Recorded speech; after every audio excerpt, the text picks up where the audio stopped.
Hi there, Jeremy Siskind here. I'm the author of Playing Solo Jazz Piano, now with its second edition, as well as the Jazz Piano Fundamentals series, which has 2 books. I guess 2 is the magic number today. And so today I want to teach you about montunos, which is what pianists are often doing in Afro-Cuban and Salsa music. And I entitled this video, How to Fake Montunos, because this is not really my area of expertise. I can fake it, but it is my ambition to have a pianist on this channel eventually who can really give me the legit information, because I'm very much just a gringo, and I can hold my own, I can do okay in those settings, but I don't feel super confident that I've done all of the research possible. But I think I still have things that I can teach you, so let's launch into it. So if you've never heard, if you're not sure what I'm talking about in terms of montunos, they might sound like...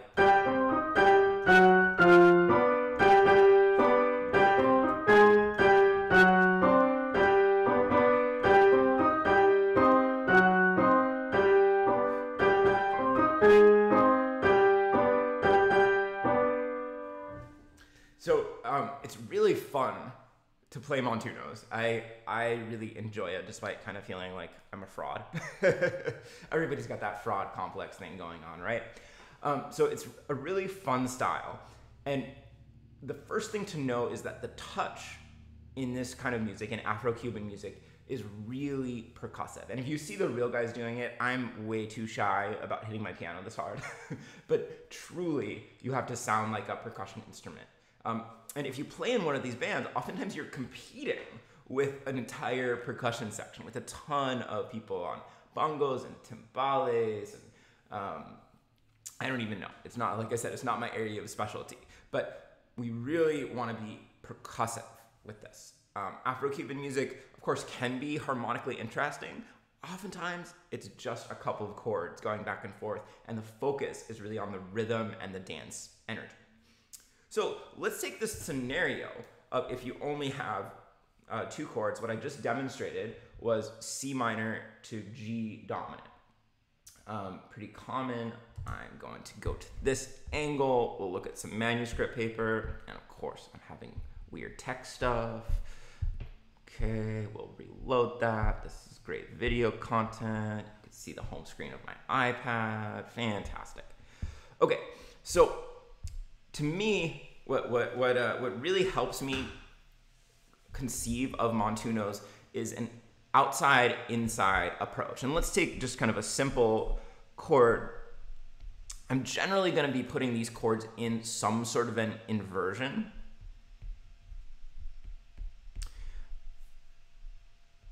So what I'm going to do is I'm going to have G's on the outside, and I'll use a different color. Then I'm going to put the rest of the triad on the inside. Now, Afro-Cuban music can have 7th chords, and we'll look at that a little bit later, but frequently what we have is triads. So I don't know if you can tell the difference between the blue and the black there. So what we're going to be doing, if we just take this C minor for a second, is we're going to be alternating between the outside and the inside. And I'm sure great Afro-Cuban pianists have more options than this, but I basically think about how I'm going to play the insides as either chunk or arpeggio. And let me demonstrate both for you. If I'm playing chunk,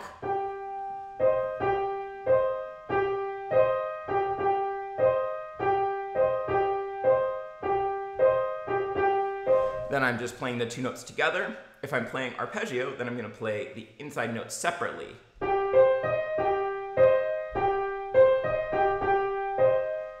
In my experience, it's most common to play those notes going upwards, but I'm sure it's not impossible to play them moving downwards.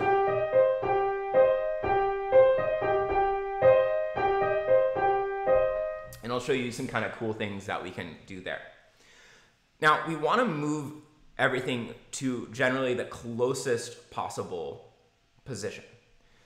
So from that C minor, probably the closest possible position for a G7 would be G and B. And for now, I'm just going to keep it as a G triad. We can talk about, it could move, sorry, it could move from here to here like I've notated, or it could move from here to there with the 7th, possibly all 3, but generally, personally, I keep 2 notes in between.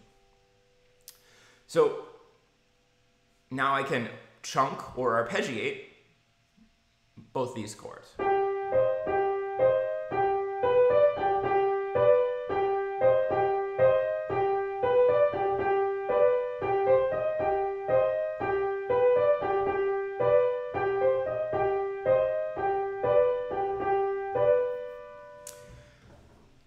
What am I doing rhythmically? So first thing that I would say to summarize, here, I'll try to be a human, talk to you, is that so first thing first, I'm making 2 measure phrases. Maybe other people do other things. I generally tend towards 2 measure phrases. At the bookends, the beginning and end of the 2 measure phrase, I'm putting in notes on the beat, chords on the beat. 1, 2. In the middle, I'm letting it drift off the beat. 1, 2. Book, end, book, end.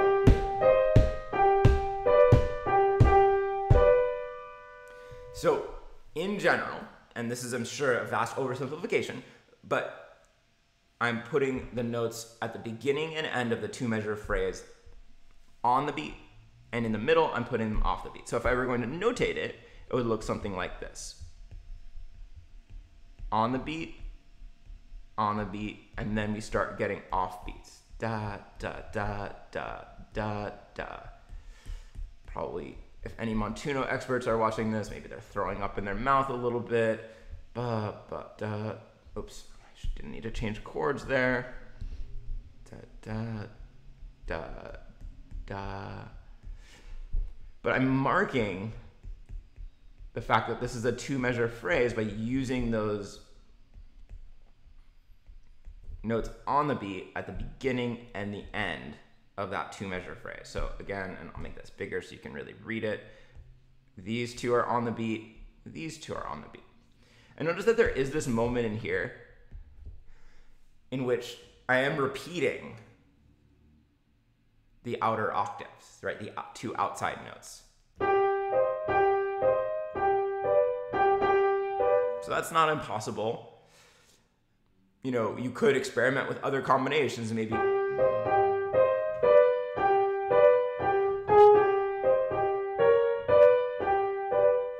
getting a little bit ahead of myself.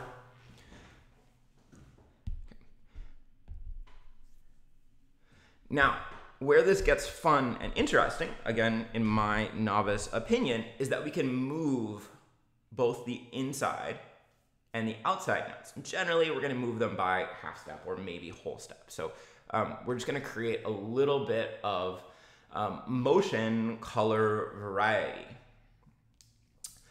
Couple ways to do this. We could use neighbor tones. I mean, pretty much everything we're gonna be doing because we're just moving by half step is going to be kind of a neighbor tone. But I guess what I mean is looking at this formulation, I'm going to highlight in green here. I can move that up to an A flat.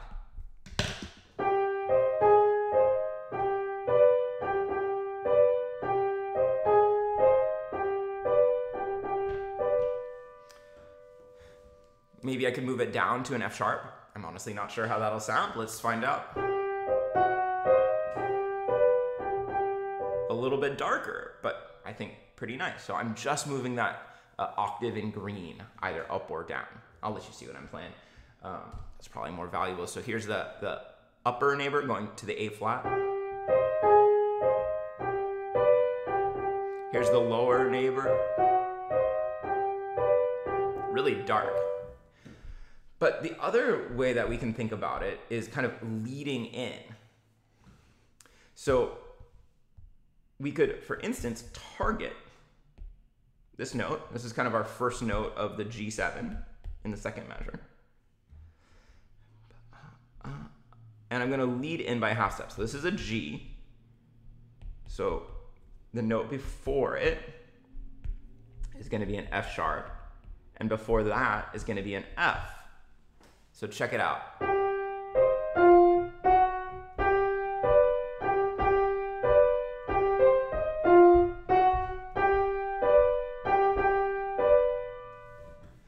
We could probably also lead down by half step. So instead of going F, F sharp, G, we could go A flat, G.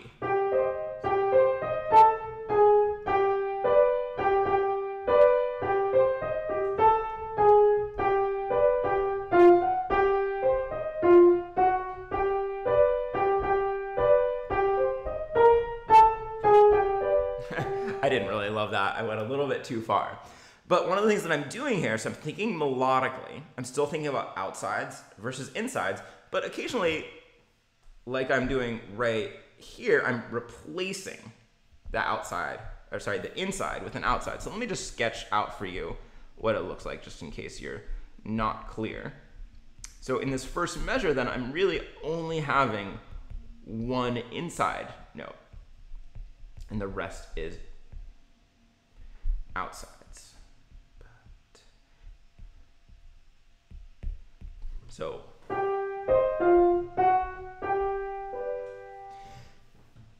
and if I want to, for instance, take this very first chunk, I guess it's our only chunk here, and make it into an arpeggio, then I would just have eighth notes. So I've got 3 eighth notes here. Ba, ba,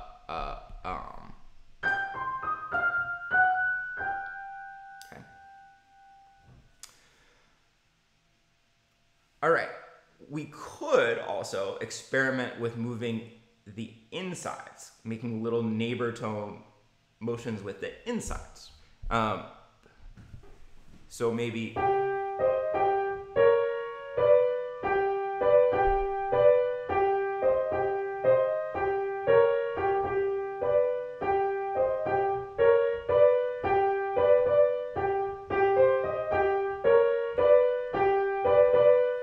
so that also adds a little bit of color.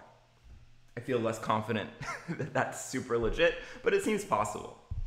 Okay. Now, so far, everything that I've been doing has been for one hand. And part of the fun of this style, part of the fun of this style, in my opinion, is combining hands. And so one thing that we can do is we can double just in different octaves. Because again, the whole idea here, in my opinion, is that we're competing with a percussion section. And the only way to be heard is to play percussively and like add as many notes as possible. So I could, for instance, replicate what I'm doing in my right and left hands so that when I have an octave, I have 4 octaves together.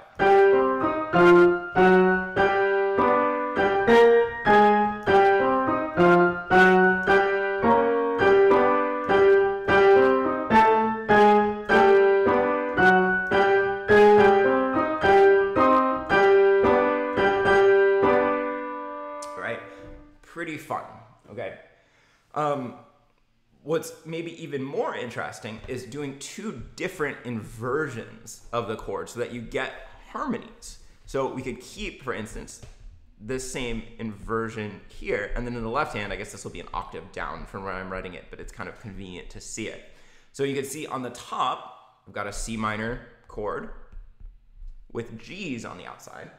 On the bottom, I've got a C minor chord with E flats on the outside. So the 2 octaves are going to be different, and the 2 chunks are going to be different. And then I could move these to a G chord. I am doing more of a G tri, less of a G7. But actually, let's just for fun, let's make it a G7, and I'm going to fill this one in with the 7th, that F, and the 3rd. And then this one's going to be more of a triad. Here, it'll be good to see this. I'm going to go an octave down just so you can see it easier, but I would probably actually play this an octave up. So my left hand's doing that, right hand's doing that. Left hand's playing the 7th of the dominant. And then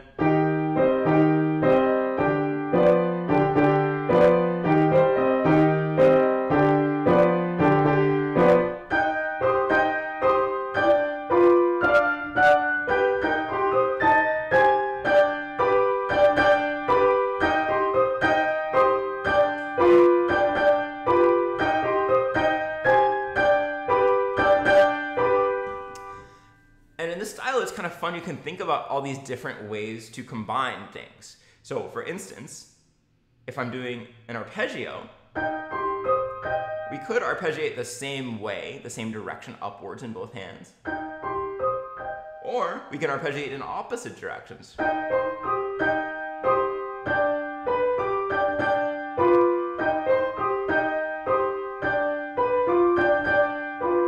And if my right hand's gonna make some melodies, notice what my left hand's doing.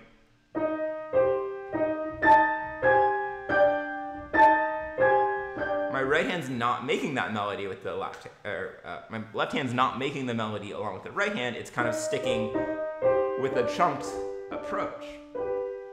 And I guess the opposite could be true. Let's see.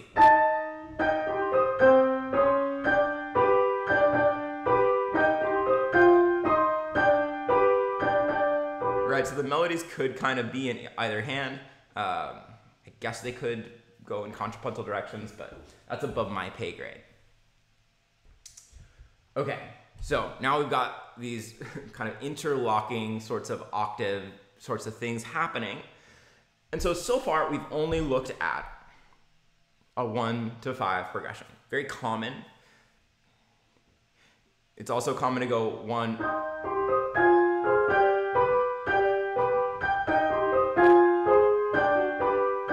1, 4, 5, in which case you could kind of find similar chords.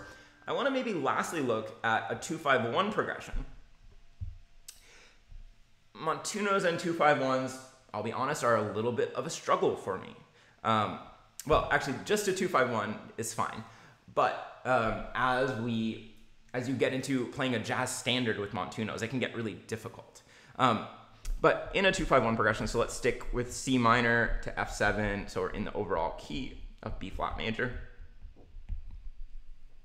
The most common thing that I've heard people do is to emphasize the guide tone line starting on the 7th. So from the 7th of C minor 7 to the 3rd of F7, and then to the 7th of B flat major, and then oftentimes resolving in the 4th bar to the 6th, because the 7th can feel tense.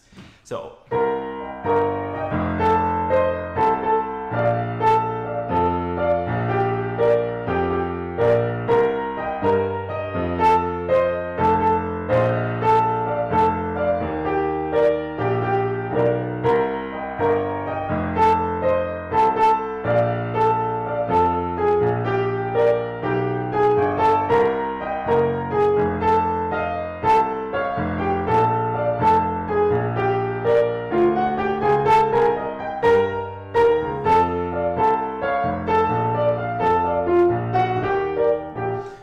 and of course, I can't play this without thinking of Autumn Leaves, which, you know, most people play it in this key.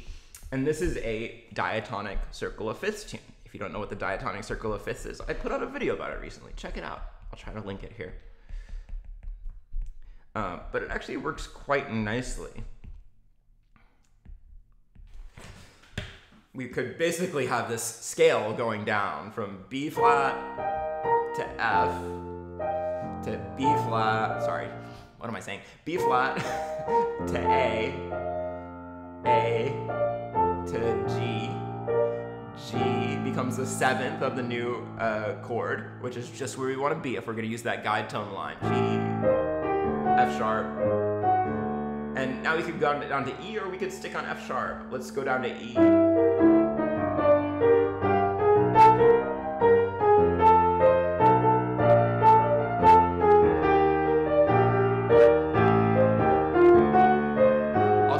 Sharp this time. But I just want to make sure I do it once where you can really see what I'm playing. By the way, I'm attempting to play in the left hand I believe it's called the Bayo rhythm, which goes 1, 2, 3, 4, 1, 2, 3, 4, 1. So it's this rhythm that's really tough for Westerners because it does not include the downbeat.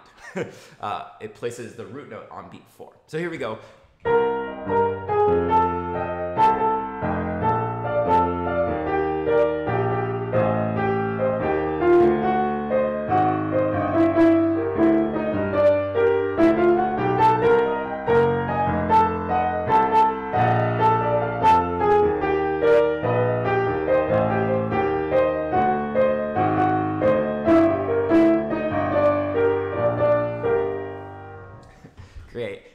even call me for your salsa gigs now. I'm just joking. My montunos, you know, are pretty mediocre.